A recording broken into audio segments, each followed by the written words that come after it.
London, in the early 17th century, was already one of the largest cities in Europe. By the 1600s, its population was approaching 500,000 people, a dense, fast-growing metropolis shaped by trade, river traffic, and constant movement along the Thames.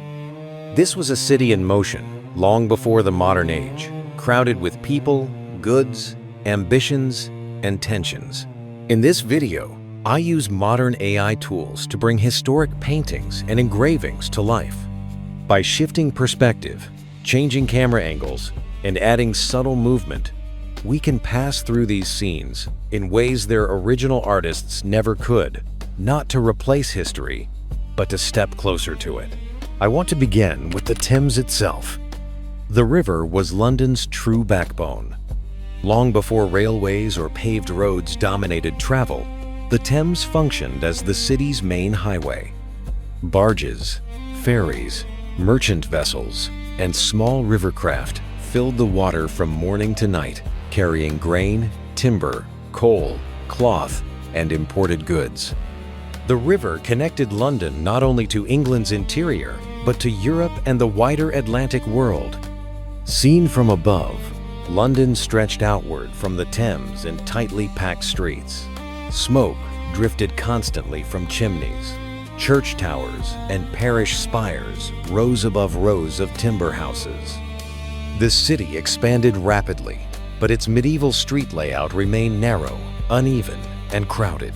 One of the most remarkable structures in this landscape was Old London Bridge. By the 1600s, Old London Bridge was far more than a river crossing. It was a densely built street suspended above the Thames, linking the City of London to Southwark. Houses, shops, warehouses, chapels, and gatehouses lined the bridge so completely that from a distance, it appeared less like a bridge and more like a continuous neighborhood stretching across the water. The bridge rested on narrow stone arches supported by massive piers. These constricted the tidal flow beneath them, creating powerful currents that made navigation dangerous. Boats attempting to pass through the arches faced sudden surges of water, and accidents were common. Above, life continued as normal. Buildings rose several stories high, often projecting outward over the roadway. Residents lived above the constant movement of carts, horses, and pedestrians below. Fire was a constant danger. Congestion was unavoidable. And yet, people continued to live and work here for generations. Crossing Old London Bridge meant passing beneath visible symbols of authority and control. Heads of executed traitors were once displayed above the southern gatehouse, a grim reminder to anyone entering the city. To the north of the bridge stood Old St. Paul's Cathedral. Before the Great Fire, Old St. Paul's dominated London's skyline. Its massive Gothic structure, topped by a tall square tower, served as a religious, social, and commercial center.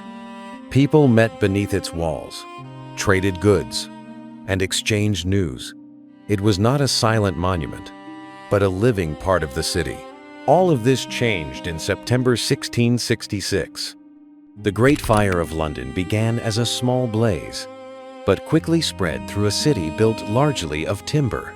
Narrow streets, overhanging buildings, and dry weather turned the fire into an unstoppable force. Flames moved from house to house, street to street, driven by wind and fuel. From the river, London appeared as a continuous wall of fire. Smoke darkened the sky. Embers drifted through the air. Churches, homes, and entire neighborhoods burned. Old St. Paul's Cathedral, once thought fireproof, was consumed from within as its timber scaffolding ignited. People fled on foot, by cart, and by boat. Families carried what they could. Others watched helplessly as the city they knew disappeared in flame. There was no single moment of explosion, only relentless movement, burning, collapse, and smoke. When the fire finally burned itself out, much of medieval London was gone. But the destruction forced the city to rebuild, reshape, and begin again. West of the Old City stood Westminster, the political and ceremonial heart of England. Viewed from across the Thames, the complex of Westminster Palace, Westminster Hall, and Westminster Abbey dominated the riverbank. Parliament met here. Kings ruled from here. Courts passed judgment beneath the vast roof of Westminster Hall. The Abbey stood nearby as the spiritual center of the nation, the site of coronations, royal funerals, and burials. Arriving by boat at Westminster Stairs, one stepped directly into the center of power. The river delivered politicians, clergy, messengers, and citizens to the doorstep of government itself. The Tower of London rose above the river. By the 1600s, the tower functioned as fortress, arsenal, treasury, and prison. High-profile prisoners accused of treason were held within its walls. The crown jewels were stored here. The tower stood as a constant presence, not just a place of punishment, but a symbol of the state itself. Finally, we come back to the streets. Cheapside, one of London's most important ceremonial streets, served as both marketplace and stage for royal display. Processions passed through its crowded space. Conduits and crosses marked gathering points. Beneath the pageantry, religious and political tensions simmered, pushing the city towards civil war. Standing here today, even through reconstructed images, it becomes clear how close the past really is. These streets, these buildings, these moments shape the world we live in. Through these visual reconstructions, I can't truly return to 17th century London, but I can step closer than ever before. For now, this is as close as I can come to walking its streets again.